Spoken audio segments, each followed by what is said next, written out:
Okay, Sam and Annalise and Jacob. Karma, I got a bad chair, and I'm going to stand up. Come on up.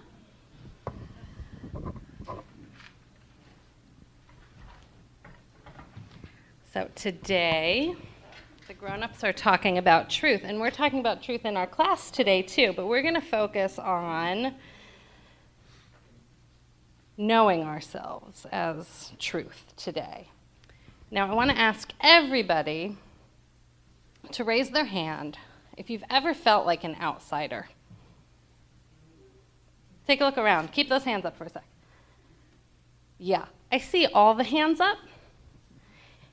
It's a really lonely feeling to feel like an outsider, isn't it? But when we find somebody who really gets us, it's the greatest feeling. And our story today is about a couple of outsiders. It's a little bit of a weird story, but I really like it.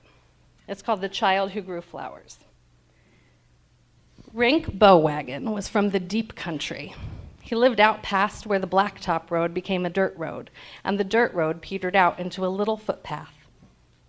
The path wound through the ancient trees of a wild forest, hopped Black Bear Creek, headed all the way up Lonesome Mountain, made a right-hand turn, and ran smack into the Bowwagon's door. They were the only folks who lived on Lonesome Mountain. The townspeople argued as to whether it was because they were such strange folk that they lived there, or whether it was because they lived there that they were such strange folk. However, everyone agreed that the Bowwagon clan was a hotbed of strange and exotic talents. Rink's Uncle Dud liked to tame rattlesnakes, and his brothers and cousins were all shapeshifters. But Rink had the most special talent of all. During the full moon, he sprouted flowers all over his body. It was a beautiful sight, and they were the prettiest, sweetest smelling, and longest lasting blossoms you ever saw. Some folks might stay homesick in bed if they happened to sprout, but not Rink. Every morning following the full moon, Rink's mama would gently clip the flowers from her child, and off they would go to school. Now, Rink liked school, at least the thinking and reading part, but Rink was shy and quiet and different from the other children, so the teacher gave them a seat at the back of the room and did not bother with them. One day, Casey Quiz came along, a child whose family was in the ballroom dancing business and had just moved from Tuscaloosa. Casey was what some would call plain. They had an easy manner, a luminous smile, and their right leg was shorter than their left by an inch. Casey always wore a flower behind their right ear. Rink liked Casey, and so did everyone else. Casey was forthright and honest, yet always kind. Rink liked the flowers behind Casey's ear, a different one every day. Casey soon wondered about the child who sat alone at the back of the class and asked the other children about Rink. "Their Uncle Dud has a pet rattlesnake who sleeps at the end of the bed," hissed Fuster Shrimp. "And their granny was raised by wolves," snickered Gertrude Prug. Casey did not laugh. "Why won't anyone talk to Rink?" they asked. The others fell silent. The question rattled in their minds. One afternoon, the teacher announced that the school dance would be held that Saturday night at the church hall. Several of Casey's classmates invited them to go, but Casey smiled and shook her head. "I wouldn't be much of a dancing partner," Casey laughed. "Casey comes from a dancing family," Rink thought. "I bet they love music. I bet they'd really like to dance." The minute the teacher's back was turned, Rink slipped out the door. No one noticed except Casey, who glanced back at the empty chair every now and then and marveled at how Rink's absence could take the shine off such a pretty sunny day. When Rink reached home high on Lonesome Mountain, they went straight to Uncle Dud's room and rummaged under the bed until they came up with several feet of the rattlesnake's shucked off skin. Next, Rink dug through their mama's bowling bag for a needle and spool of thread. Then, in the tumble-down shed off the kitchen, Rink turned up an old leather mule saddle. Rink sat down and cleared their mind. They thought intently about Casey's feet, picturing the size and shape and the inch of space between Casey's right foot and the floor. Then Rink cut and stitched and glued. working right through from Thursday afternoon until Saturday morning. What was Rink doing? Any guesses? When Rink was finally done, there on the table stood the finest pair of snakeskin shoes that have ever been seen on this side of Black Bear Creek. The sole of the right shoe was an inch thicker than the left, so that Casey could stand true and straight and tall. Rink imagined Casey dancing, and the feeling deep inside was so pleasant that even though the full moon had not yet risen, Rink sprouted a bunch of wild pink roses from the top of their head. That afternoon, Rink walked the long walk to Casey's home. There, Casey was sewing up a fancy new outfit with their mama. Casey thought about how much they missed Rink at school all day Friday. When Casey heard a knock at the door, their heart flipped. There stood Rink with a bunch of pink wild roses in their left hand and a pair of snakeskin shoes in their right. "These are for you," Rink said as they offered the shoes to Casey. "If you wear these, you'll dance just fine." Casey wriggled her feet into the slippers, and there, for the first time in their life, Casey felt their bodies stand up straight. They took one step, then another, and then did a little practice dance step. Casey looked at Rink with delight. "Will you be my dancing partner?" Casey asked. "I don't know how to do that kind of dancing," said Rink shyly. "I'll teach you," cried Casey. "I've watched my family so many times, I know all the steps by heart." Casey took Rink's hand and they danced together down the path. At the school dance, they felt like they were the only ones there. After the dance, Rink walked Casey home. They stopped on the way and sat under an old buttonball tree. Casey and Rink told each other about their families. Then, with a pounding heart, Rink revealed to Casey the fact that they sprout flowers all over themselves during the full moon. Casey smiled with delight, then bent down and showed Rink where the flower they wore grew right out from behind their ear.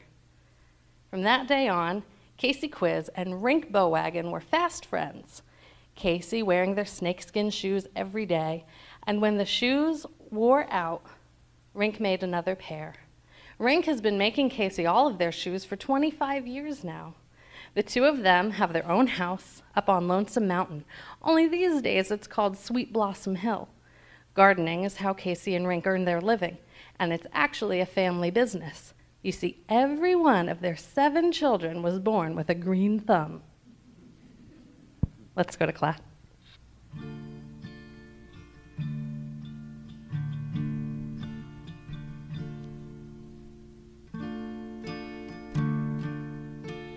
It's a song by Lucinda Williams.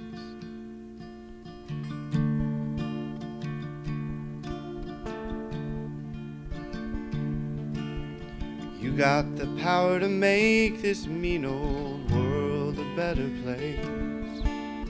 You got the power to make this mean old world a better place. People say they hate you, they try to hurt you while grinning in your face. But you got the power to make this mean old world a better place.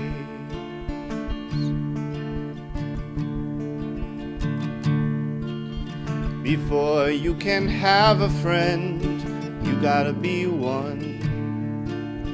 Before you can have a friend, you gotta be one. You gotta do the right things, gotta jump on in and see that it gets done. Before you can have a friend, you gotta be one.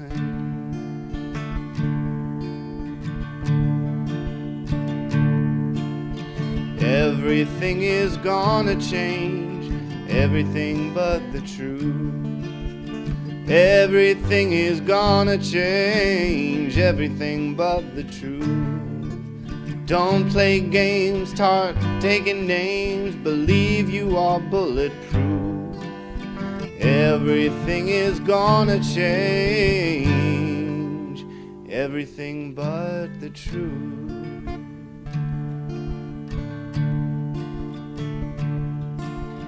You got the power to make this mean old world a better place. You got the power to make this mean old world a better place. People say they hate you and try to hurt you while grinning in your face.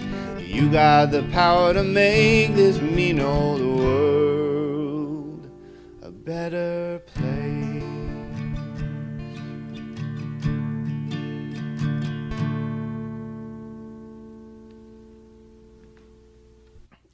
The dictionary has 11 definitions for the word truth.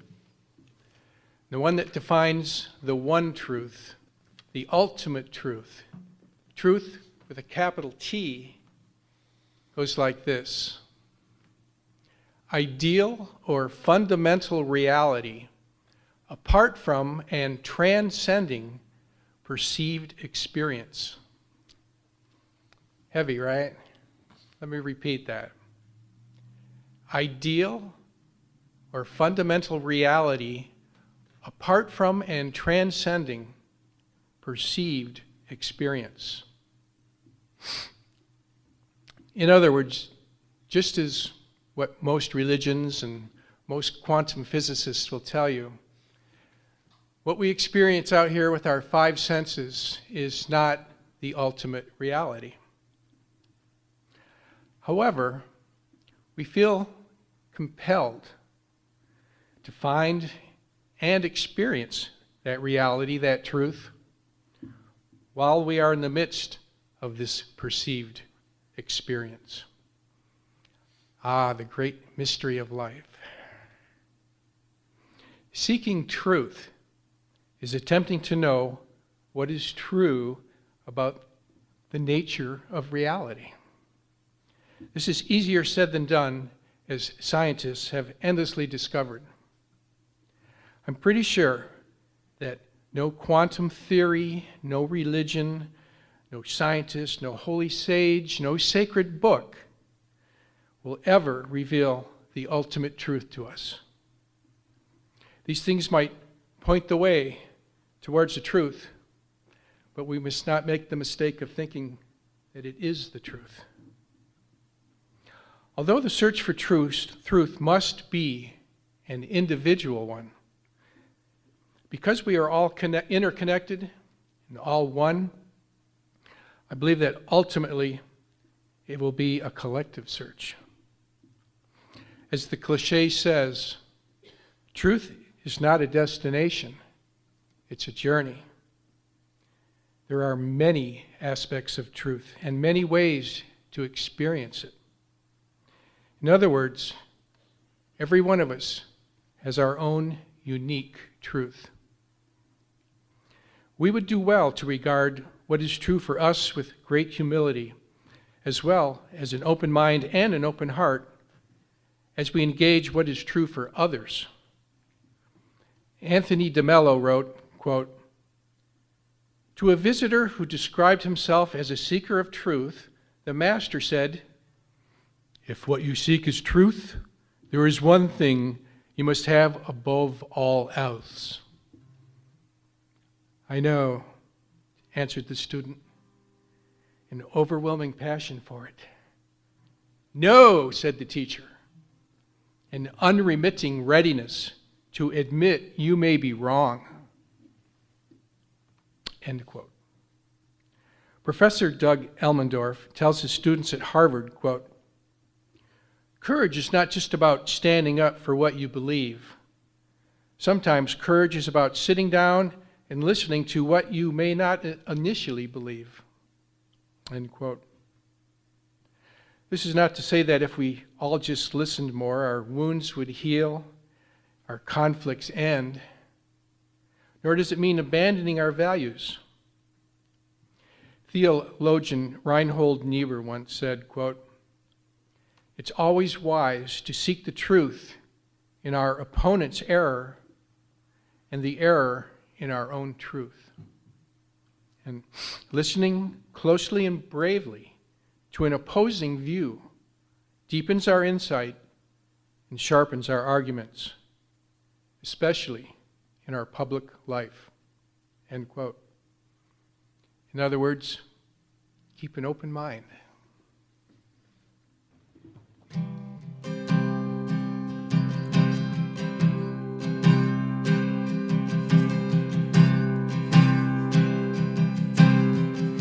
sing one of John Lennon's more sarcastic songs.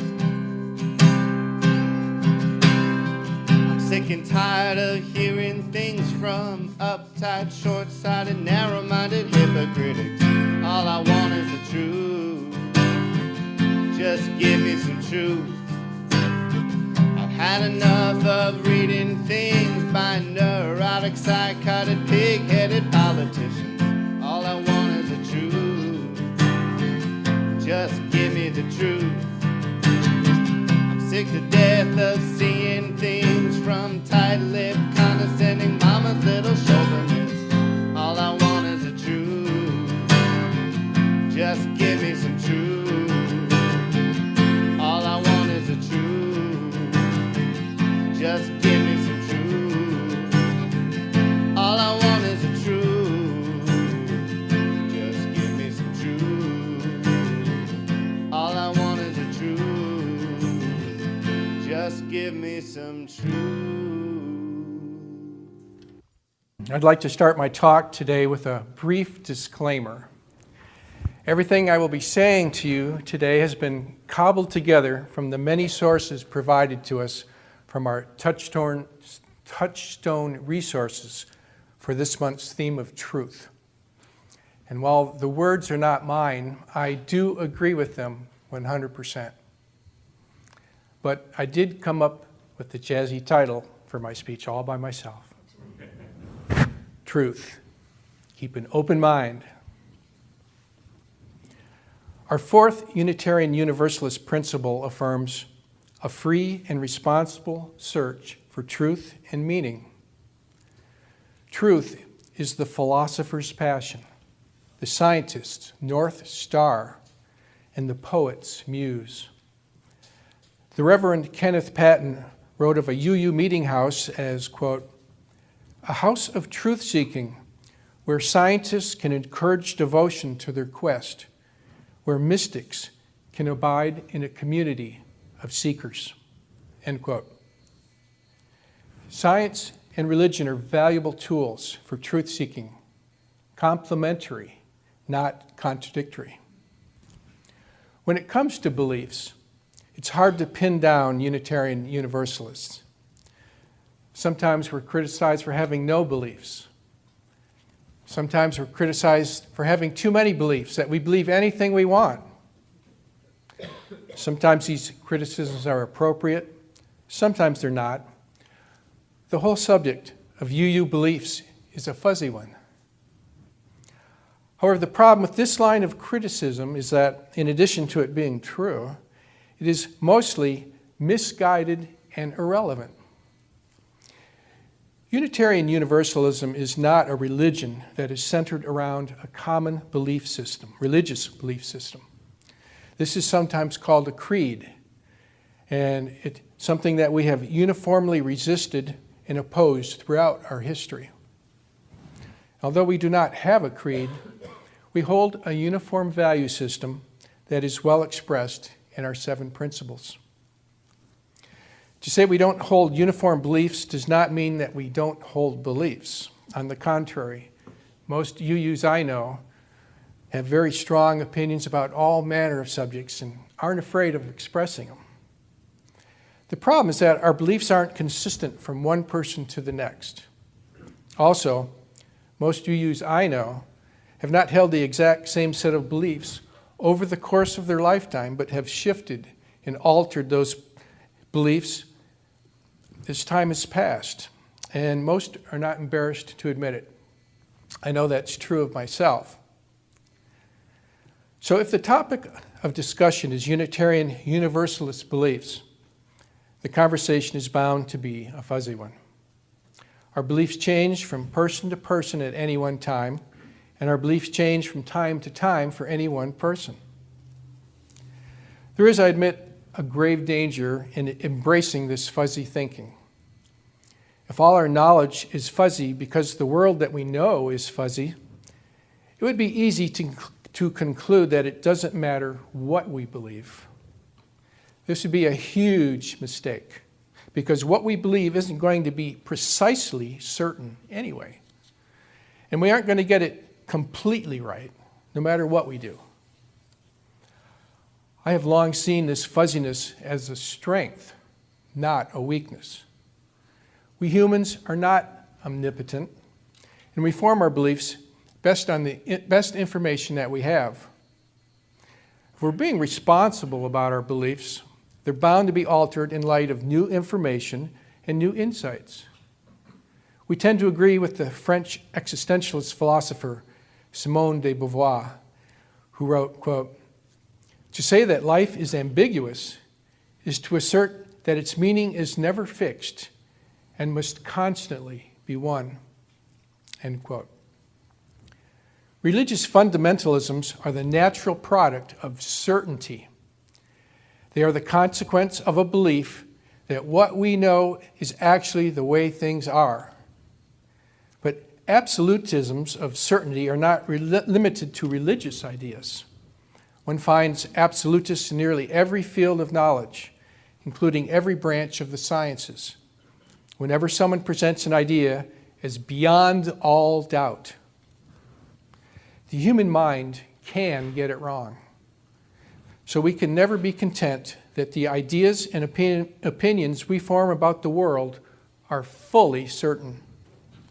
Any fundamentalism or absolutism or rigid doctrine about life is only as reliable as the fallible human mind.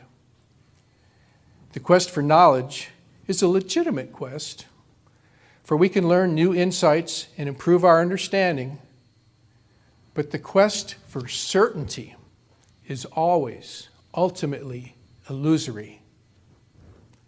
As Terry Pratchett stated, quote, "The presence of those seeking the truth is infinitely to be preferred to the presence of those who think they've found it," end quote. Or consider this observation by Danish physicist Niels Bohr, who said, quote, "The opposite of a correct statement is a false statement, but the opposite of a profound truth may well be another profound truth," end quote. Ambiguity and paradox abound and make truth more malleable than we would perhaps like. For thousands of years, we have struggled to know what is true about the nature of a reality. Now, this is easier said than done, as scientists have endlessly discovered. Carl Sagan reminded us, quote, "In science, it often happens that scientists say, 'You know, that's a really good argument. My position is mistaken.' And then they would actually change their minds. They really do it. I cannot recall the last time something like that happened in religion or politics," end quote. Yeah, religion and politics. It's kind of a cliche, right? Well, most of us do have views on politics and religion and current events in society, and we spend a lot of time expressing those views. We argue for our positions and get annoyed if they are challenged. Why do we do this? The obvious answer is that we believe the views we express. That is, we think they are true, and we want to get others to believe them too because they are true. We want the truth to prevail. But is it really the truth? We live in a culture that has convinced itself that the most reliable truth claims arise out of rational analysis, impartial observation, reasoned debate, and the scientific method. However, there's an increasing body of scientific literature demonstrating that this assumption is wrong, or at best, only half right. One of the primary sources of our truth claims, even our scientific truth claims, one of the primary drivers of our decision-making turns out to be emotion. Most psychologists agree that rapid, unconscious mental processes play a huge role in guiding our behavior.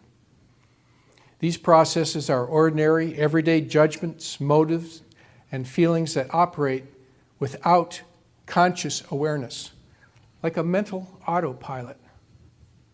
It's not that the reasoning mind cannot discern truth, it can. But our emotions respond to stimuli first. and for whatever reasons we come to believe the truth of certain claims, our emotions drive us to cling fiercely to them, even when the evidence suggests otherwise. This makes it difficult to live humbly and gracefully in the midst of many truths. Though we humans may in fact construct truth or allow it to arise by consensus, as two theories about truth assert, there is a level of subjectivity in the process that is inherently problematic. Absent objective truth, we would do well to regard what is true for us with great humility as well as an open mind and an open heart as we engage what is true for others. Carl Jung wrote, quote, "The serious problems in life are never fully solved. If ever they should appear to be so, it is a sure sign that something has been lost. The meaning and purpose of a problem seems to lie not in its solution, but in our working at it incessantly." End quote. The prevailing assumption of Western thought, which came from the ancient Greeks, is that all statements must be true or false, completely true or completely false, with no degrees in between. Our thinking has left no room for something to be partially true or partially false. But after many centuries of working with this mistaken notion, it turns out that our statements about the world are only approximations, more or less right. All statements fall somewhere on a continuum between true and false, right and wrong. Reality is not black and white choices, but always shades of gray. Mathematics, by the way, is the only exception. Math is the only thing that is either true or false, black or white. But then math statements have nothing to do with truth. They only tell us about numbers. Albert Einstein observed that, quote, "So far as the laws of mathematics refer to reality, they are not certain.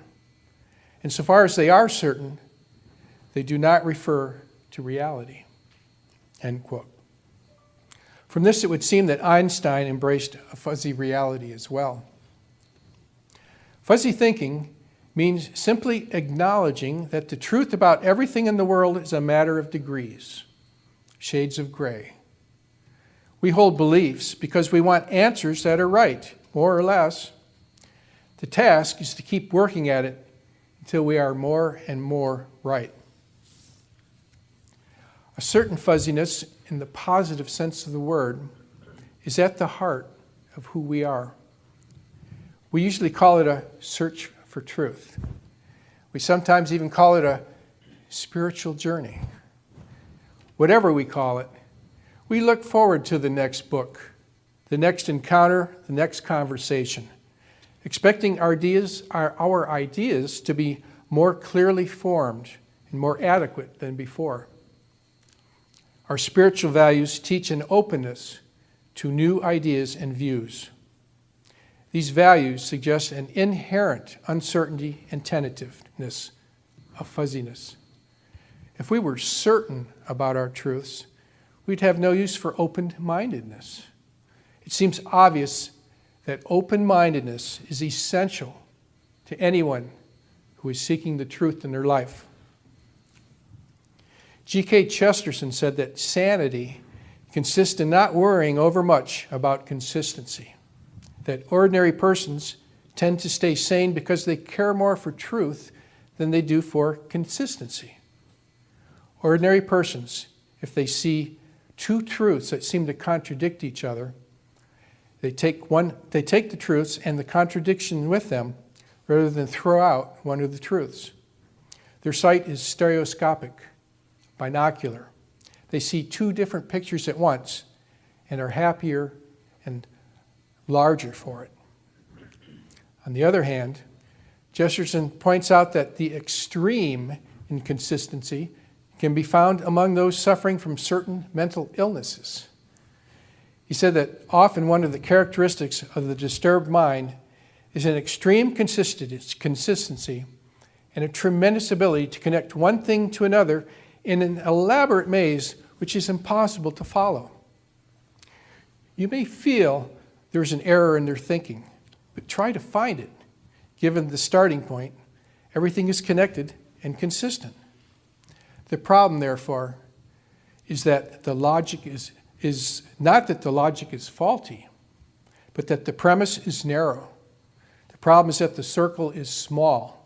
Too much reality has been left out. And when we find ourselves suffocating, struggling for air, or becoming defensive and rigid, or even a little paranoid, perhaps it's because in our mental outlook we are trying to be too consistent. Perhaps our system needs to breathe a little, needs a little more air, needs a little less concern about consistency and a little more concern about reality. In other words, we need to keep an open mind.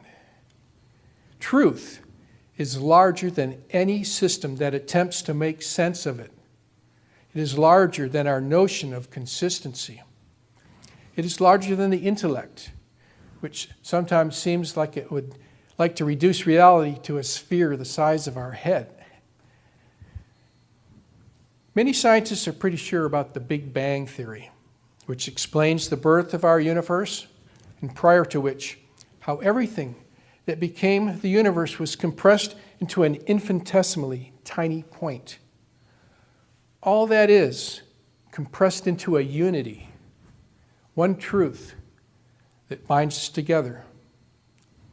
We not only have partial glimmers of its light, we are partial glimmers of its light. It's nice to contemplate the one truth. For many of us, such contemplation is spiritually nourishing. It's nice to open ourselves up to the mystery, to reach, if we can, beyond the veil of the great unknown. But we live in an immensely diverse nation, in an overwhelmingly diverse world. Whatever the one ultimate truth may be, many truths abide in our concrete daily lives. These truths collide, and when they do, we are all too familiar with examples of people killing each other, communities being torn apart, of nations going to war. One of the most critical challenges facing human beings today is learning to live humbly and gracefully in the midst of our many truths. Learning, though, can be immensely difficult and painful. To encounter the truths of others not as threats, but as opportunities for growing in our understanding of truth, as well as opportunities for the strengthening and healing of our communities, of the nations of our world. Sadly, many of us don't have the skills to live humbly and gracefully in the midst of many truths.